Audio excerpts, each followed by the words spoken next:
और आज तो पटना के डीएम भी हमें समाचार पत्र से मालूम हुआ कि वो भी डेंगू की चपेट में है।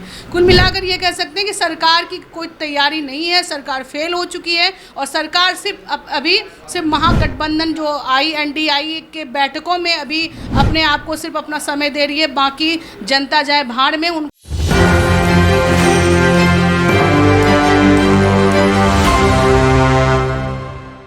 नमस्कार, मैं हूं प्रिंस कुमार। आप देख रहे हैं न्यूज़ 24। आज हमारे साथ बात करने के लिए प्रीति शेखर हैं, जो कि भाजपा के मीडिया सेल के प्रदेश अध्यक्ष हैं, और इनसे जानने का प्रयास करते हैं कि अभी जो डेंगू का प्रकोप चल रहा है और पटना के जो जिला पदाधिकारी हैं वो भी डेंगू के शिकार हुए हैं, उन सब चीज़ों को लेकर के बात करने वाले हैं। मैम, सबसे पहले हमारे चैनल पर आपका स्वागत है। और डेंगू का जो प्रकोप है, आप किस तरीके से इसको देख रहे हैं? बहुत बहुत धन्यवाद। आप देख पा रहे हैं कि लगभग सोमवार तक का ही जो आंकड़ा था लगभग 300 से पार हो गया है डेंगू का।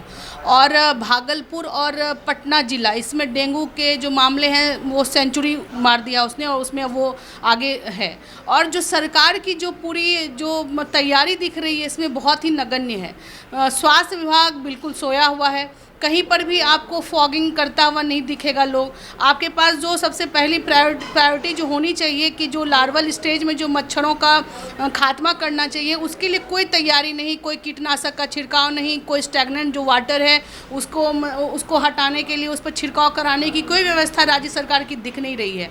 और आज तो पटना के डीएम भी हमें समाचार पत्र से मालूम हुआ कि वो भी डेंगू की चपेट में है।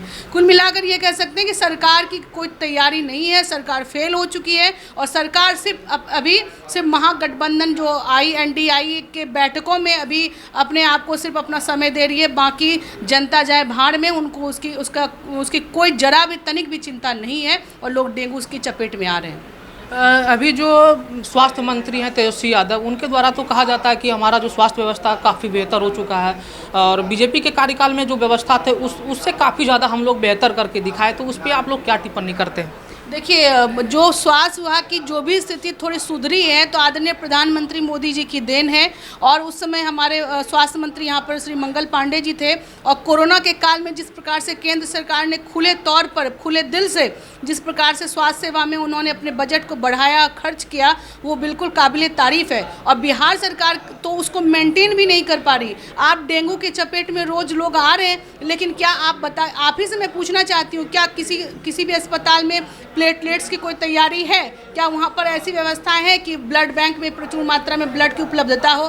क्या वहाँ पर जो डेंगू के लिए अतिरिक्त जो बेड लगने चाहिए, चूँकि बहुतायत अब बढ़ रही है डेंगू मरीजों की संख्या, क्या उसकी तैयारी स्वास्थ्य विभाग ने की है? तो जो भी अभी जो संरचना में जो आमूलचूल जो परिवर्तन हुआ है वो केंद्र सरकार की देन है। अगर उसको भी बचा कर रखे बिहार सरकार तो वो बहुत बड़ी मेहरबानी होगी उन पर।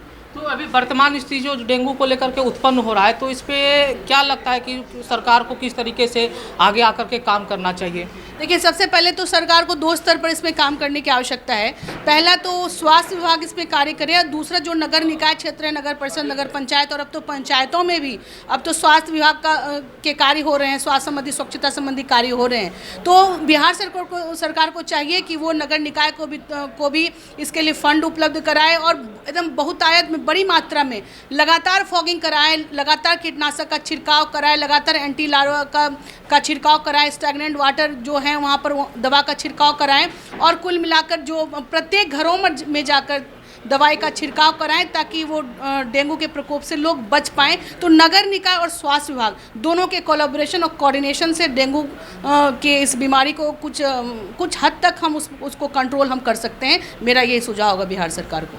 तो ये थे हमारे साथ प्रीति शेखर, जो कि प्रदेश से मीडिया सेल से हैं। कैमरामैन विष्णु के साथ प्रिंस कुमार, पटना।